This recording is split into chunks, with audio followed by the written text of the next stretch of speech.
quick update on the channel. We've had an amazing amount of support recently from the channel, and we've gone through the 1,000 subscribers and currently up to 1,500, which is absolutely incredible.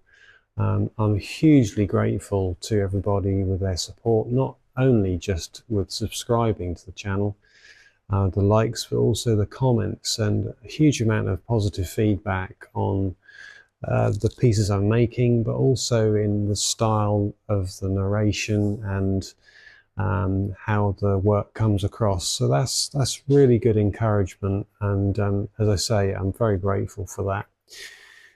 Where do we go from here? Well, lots of nice projects coming up, so I'm going to continue to show the journey of those pieces.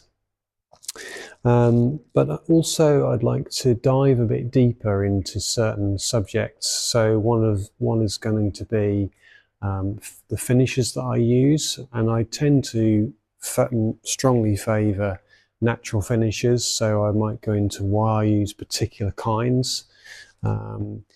I'd also like to dive deeper into certain methods and techniques I use, both for clients who I make pieces for, but also for all those people out there who are just interested in picking up woodwork in their garage and just want to have a go at things. And so I want to be encouraging to everybody to get out there and have a go. I also want to explore the thoughts of what it is to be a craftsperson in the 2020s, because I think a lot of traditional skills are being lost, and with all the aids of technology, there are different skills coming into the fore which are probably just as important. But I'm very interested in trying to reignite those old skills that I think are gradually losing from all of the advancements in machine use. Machines definitely have a big part in all furniture makers and joiners workshops, and you'll see plenty of big pieces of machinery here too.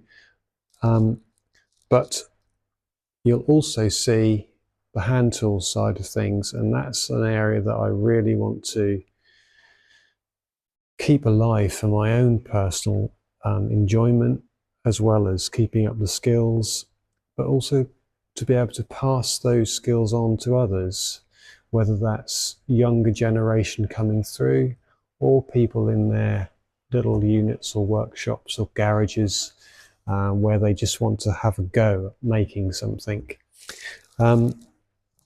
So there's some of the things I'm thinking about doing coming up. So hope you'll continue to stay with me and enjoy the perspective of a furniture maker, and I really look forward to seeing you in the next time.